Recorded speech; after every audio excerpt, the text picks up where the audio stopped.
Sport for me is my life actually, because I really live into it. I do it because I really love it, and it's a thing that I really appreciate that I can do.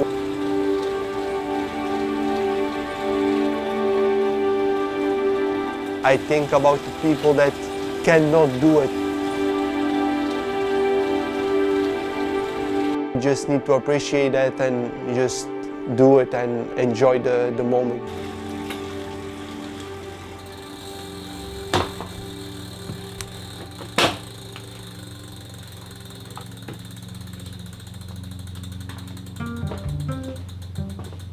He always wants to go harder. He's never tired, not only physically but more mentally.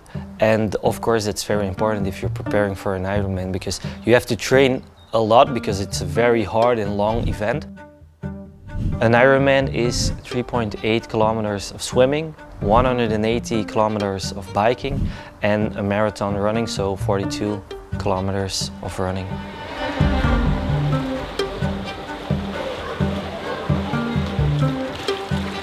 "45 minutes, easy swim, just to lose up a little bit the muscles for the race." So yeah, let's go. My weakest point was for sure swimming. Like, I was not good at swimming at all. That's what training is for.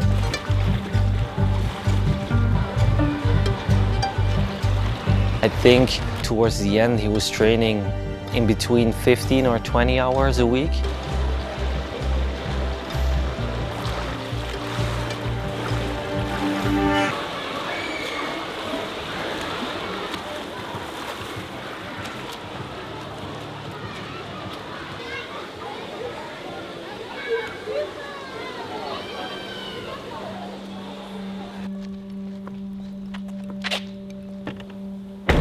Preparation for an Ironman is hard already, but I think he always tries to make it a little bit more harder for himself. It was my job not only to guide him, but more so to slow him down a little bit. When he told me, I was excited too, because I know how hard he's working for it.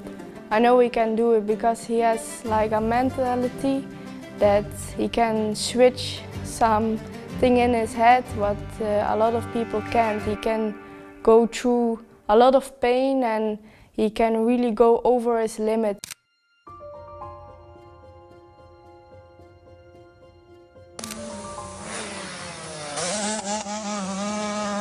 As a kid, I have always been a professional motocross rider. I started at 4 years old. I started riding regional championship, regional races. And then I got to Spain, some races there. I got invited to do a race in the Netherlands, and that is where it all started in 2012.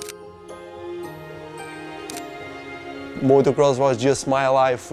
We changed everything for motocross. Even if you are professional, you are still a kid, and you need to do what kids do, and I was not doing that. I was focusing on what I eat, focusing on training, focusing on physical training. But my dad always have been there to push me. That helped me a lot for sure, like later nowadays.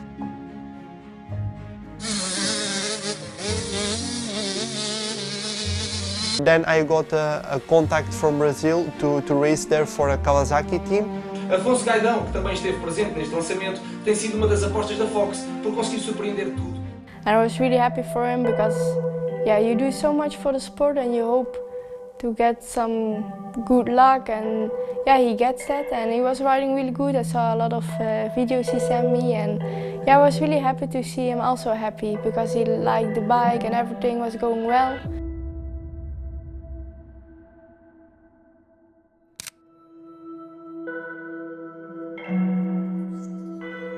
I was riding in a track in Brazil with the 450, so normally I rode 250, but in that day I was testing a 450, so the highest bike you can have. There were like the waves, and I got like sideways, sideways, sideways, and then on the last I put my feet on the ground and my knee just twisted.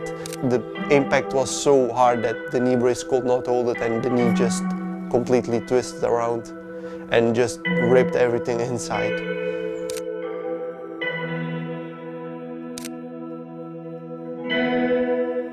Going through the injury, it made me think a lot is this really what I want with my life? If you have so many setbacks year after year after year, at one point it's over. Like, I also always think about it, it needed to be like this, you know? There is some reason that I had always something. There are many other things in the world to do. If it's not motocross, then it will be something else. I started training by myself very hard. Then I changed a bit my body. I got more like into nutrition. I want to perform better and not look better, but I felt I needed something more to push myself a little bit longer, something very demanding. And I came out in the triathlon world, in the Ironman. Triathlon is just one big challenge, not only physically, but more so mentally. You have to push your limits, not only on race day, but more so in preparation for it. You have to push yourself every single day.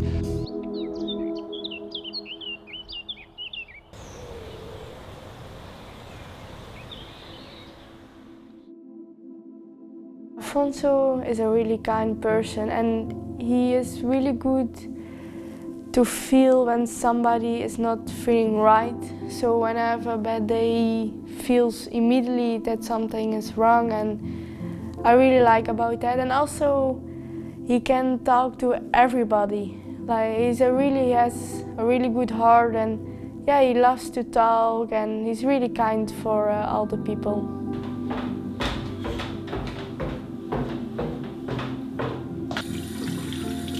In the beginning of our relationship, he was like mentality really hard for himself, and I think during the years he gets softer and yeah, a little bit better for himself also.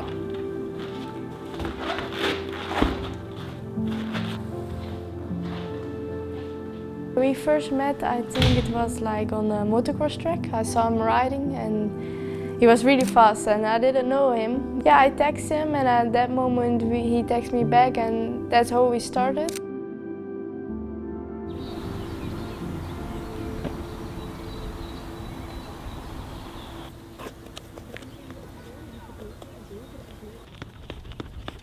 You earn your trophies in the training and you collect them in the race day. It's just pure enjoyment in the race day. When the pain kicks in, then the enjoyment starts, and when you finish, it's just an adrenaline boost. What you get is incredible. I've always been very nervous before a race, also as a kid, because like I had a lot of pressure on me. I think it's a good pressure, it's not a bad one, but for sure it's not always easy to deal with it. So his strips, one of the best strips you can get for your nose. It opens your airways so you can breathe very easily. Let me see if...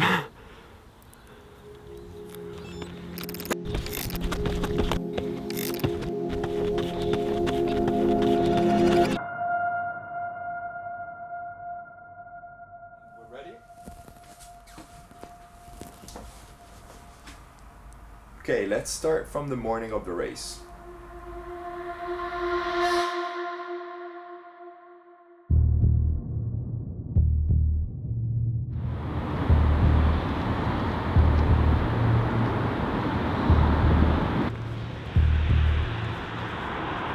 I was quite nervous about how it will end, because I know what I'm capable of, but in the race day it's always the question.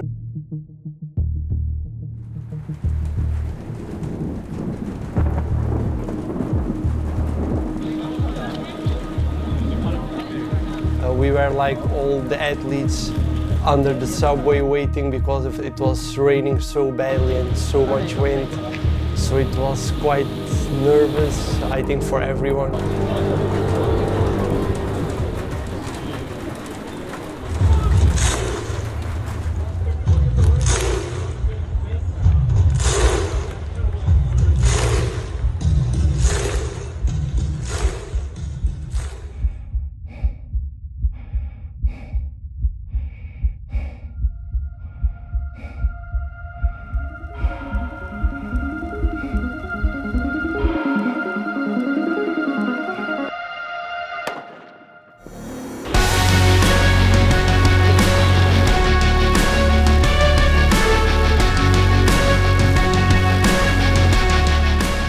very hectic in the water with swimming.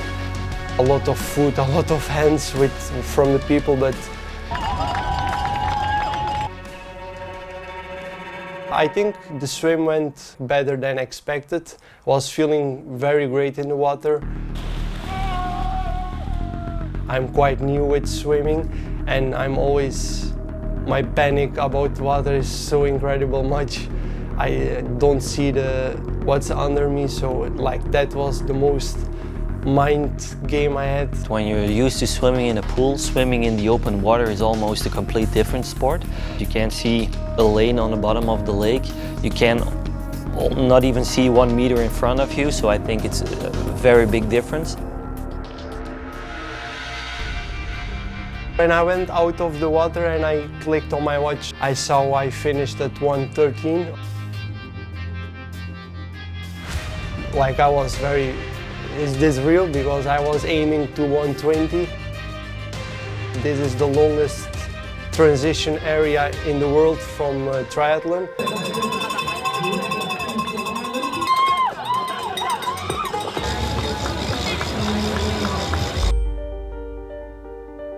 The transition was very, very nice. I was so hyped up because the swim was over. I knew it was like the hardest for me, so I was really excited to go on the bike. That's normally my strongest point. So I was just very excited. I loved like every second out there, so it was just perfect.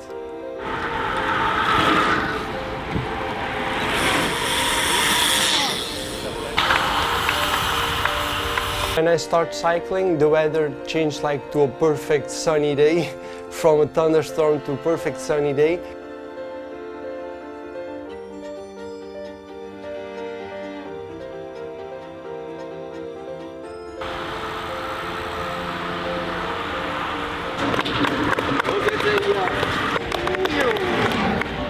Not too hot, not too cold, but on the start of the second loop starts to get a bit windy. I felt it directly, and then it started raining a bit, but like in the middle of the second loop it started so hard wind and so hard rain.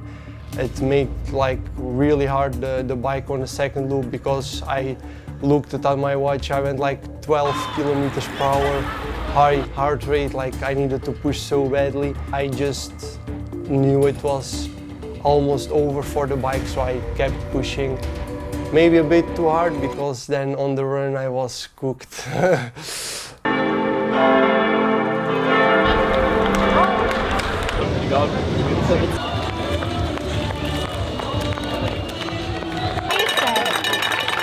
You're not done when you start the third leg of the triathlon. Then it's when it's only getting started. The marathon is probably the hardest part of an Ironman, because you've been going for so long, but also because it is a lot harder to get all your fuel in during the marathon.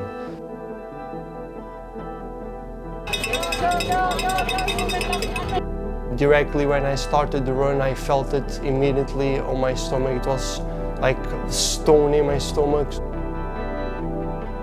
Then I tried to take the first gel at minute 20, and I directly threw up when I tried it, so I knew, ooh, this is not going to be easy. Still need to do 4.5 hours like this. It's going to be like very, very heavy mentally and for sure like physically also. It was very frustrating because I was not tired, but I just could not go faster because I was like getting dizzy, and if you don't get nothing in you, like my stomach was going crazy.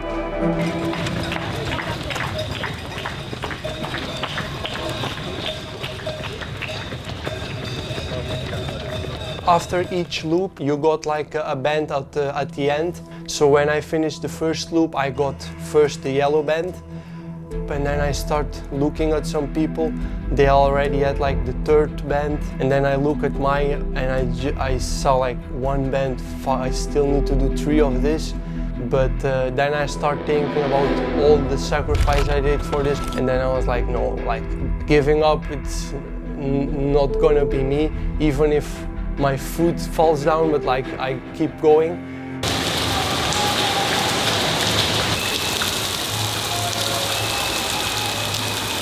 After 2-3 minutes, start dropping like big stones, very much. Like I think I never saw this rain in my life.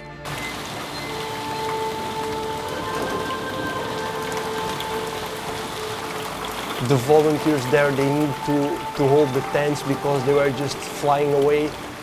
The tables on the ground, the cups, everything was just gone.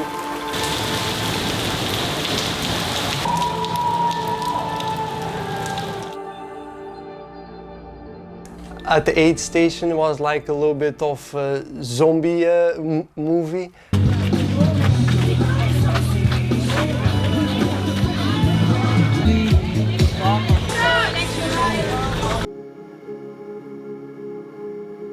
At some places there were a lot of people cheering you up with music boxes, partying, just cheering on your name.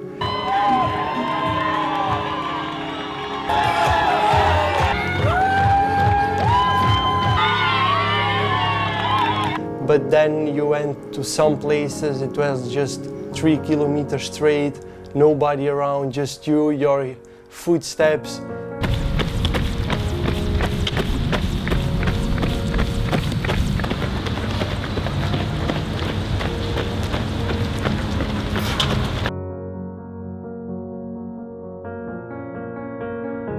The last loop, I was very excited. Even it was 11 kilometers to run, I was trying to not stop to be as quick to the finish line. But all the supporters, when they saw I had 4 bands, they would cheer you up. They were so hyped for you. It was like more hype than myself, so it made me very proud.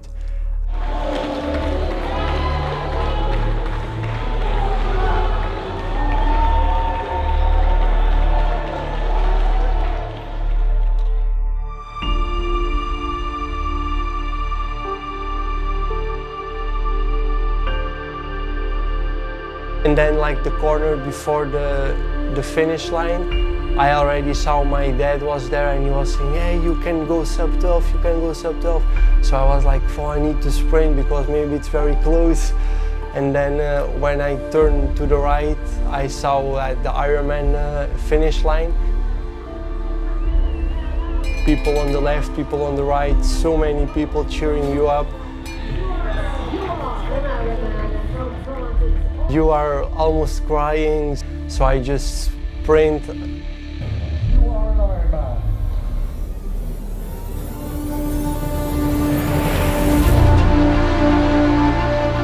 For sure, I ring the bells for Afonso. You are an Ironman.